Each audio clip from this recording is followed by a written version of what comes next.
اقبال ہر زمانے کے لیے ناگزیر ہے. قرآن کو پڑھنے کے بعد اکثر جو ہے وہ مشکلات کا سامنا کرنا پڑا, اور اسی دوران ڈاکٹر اسرار رحمۃ اللہ علیہ ایک نعمت کے طور پہ میرے سامنے. جس دور میں اقبال کو ریورس کیا جا رہا ہے, اس سوسائٹی نے اقبال کو فارورڈ کرنے کی کوشش کی. جب تم اسلام قبول کرو گے تو ماں باپ, بہن بھائی, رشتہ دار تو چھوٹ جائیں گے, یہ کہاں سے لے کے آؤ گے؟ ہم تو اقبال کو قانون دان کے نام سے جانتے ہیں, ہم اقبال کو ایک فلسفی, ایک صوفی بزرگ کے نام سے جانتے ہیں, لیکن اقبال کو بہت کم لوگ ہیں جو مفسر قرآن اور عاشق رسول صلی اللہ علیہ وسلم کے نام سے جانتے ہیں. میں نے اپنے استاد سے بات سنی تھی. وہ وکلا حضرات کے بارے میں ایک بات بتایا کرتے تھے کہ اگر یہ دیانت, امانت اور ذہانت کا اہتمام کرتے ہوئے اپنا کردار ادا کرتے ہیں تو یہ کریم آف دا سوسائٹی ہے. اور آج اپنے استاد کی اس بتائی ہوئی کمیونٹی میں آ کے کھڑا ہونا, اس میں بات کرنا میرے لیے یقیناً سعادت کی بات ہے. اور دوسری سعادت کی بات یہ ہے کہ جس دور میں اقبال کو ریورس کیا جا رہا ہے, اس سوسائٹی نے اقبال کو فارورڈ کرنے کی کوشش کی ہے. اور یقیناً جب بھی اندھیرا آتا ہے اس میں کوئی نہ کوئی جگنو کا کردار ادا کر کے وہ راہ منزل کا پتہ دیتا ہے. نعمان یہ بھائی نے میرے بارے میں تعارف کرواتے ہوئے سب سے پہلا جملہ کہا کہ میرے چھوٹے بھائی. کچھ عرصہ پہلے ہی کی بات ہے کہ جب میں اسلام قبول کیا عیسائیت سے, تو مجھے میرے ہی ایک عیسائی دوست نے کہا, اس نے کہا کہ عبدالوارث آپ اسلام تو قبول کر رہے ہیں, اور اسلام قبول کرنے کے بعد ممکن ہے کہ آپ کو شہرت بھی مل جائے, دولت بھی مل جائے, آپ کو نام, مقام و مرتبہ بھی مل جائے, لیکن بہن بھائی کیسے لے کے آؤ گے؟ جب تم اسلام قبول کرو گے تو ماں باپ, بہن بھائی, رشتہ دار تو چھوٹ جائیں گے, یہ کہاں سے لے کے آؤ گے؟ تو کاش وہ آج میرے سامنے ہوتا تو میں اس کو کہتا کہ ٹیکس بار ایسوسی ایشن کے صدر مجھے اپنا چھوٹا بھائی کہہ رہے ہیں, یہاں سے ملیں. ان کی محبت, ان کی شفقت اور ان کا جو ایک ساتھ ہے, یہ مجھے اس لیے میسر آیا کہ اللہ سبحانہ و تعالیٰ نے مجھے ایمان کی دولت سے میسر کیا, اور ایمان کی دولت مجھے قرآن کے سبب سے ملی, اور قرآن کے سبب سے رسول اللہ صلی اللہ علیہ وسلم کی محبت ملی کہ میں آج آپ میں موجود ہوں. اور ان ساری چیزوں کو سمجھنے کے لیے اقبال نے میری زندگی میں ایک اہم کردار ادا کیا. میں جب ایک بیزار انسان تھا, جب مذاہب کی دنیا میں جب میں آیا اور میں نے اپنے ہی مذہب کا مطالعے سے آغاز کیا, پھر ہندو مت کا, سکھ مت کا, بدھازم کا مطالعہ کیا, اور جب راحت جاں اور سکون قلب میسر نہ آئی تو کسی نے مجھے مشورہ دیا کہ آپ اسلام کا مطالعہ کیوں نہیں کرتے. اسلام کا مطالعہ کرنے کے لیے میں ایک مسجد میں گیا, اور مسجد میں جانے کے بعد مجھے وہاں سے قرآن تو میسر نہ آیا, لیکن بہرحال ایک انسیڈنٹ ہوا. انہوں نے کہا کہ آپ کے گھر میں قرآن نہیں ہے. میں نے کہا کہ میں قرآن کو اسٹڈی کرنا چاہتا ہوں, اور انہوں نے کہا کہ آپ کے گھر میں قرآن نہیں ہے. میں نے کہا میرے گھر میں کیسے ہوگا, میں کرسچن.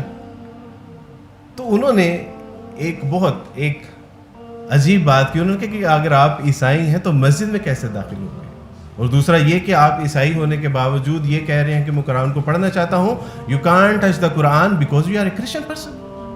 آپ تو اس کو ہاتھ بھی نہیں لگا سکتے. اس کے بعد اللہ سبحانہ و تعالیٰ کی توفیق سے میں نے یہ عہد کر لیا کہ اب قرآن کو تو پڑھنا ہے.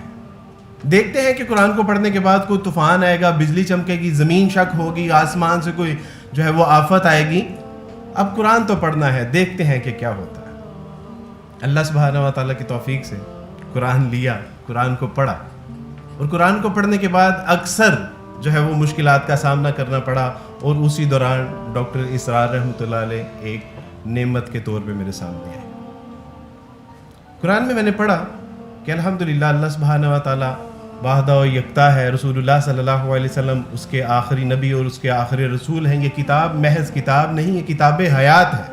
تو اس میں اقبال نے جو میری معاونت کی, میں سمجھتا ہوں کہ اقبال ہر زمانے کے لیے ناگزیر ہے. یہ پہلے بھی ناگزیر تھا, یہ آج بھی ناگزیر ہے, اور یہ ہمیشہ پاک و ہند کے لیے ناگزیر ہی رہے گا. جب میں قرآن کو پڑھتا تھا, اور قرآن کو پڑھنے کے بعد جب اللہ سبحانہ و تعالیٰ نے اپنا تعارف کروایا, اس کتاب کا تعارف کروایا, رسول اللہ صلی اللہ علیہ وسلم کا تعارف کروایا,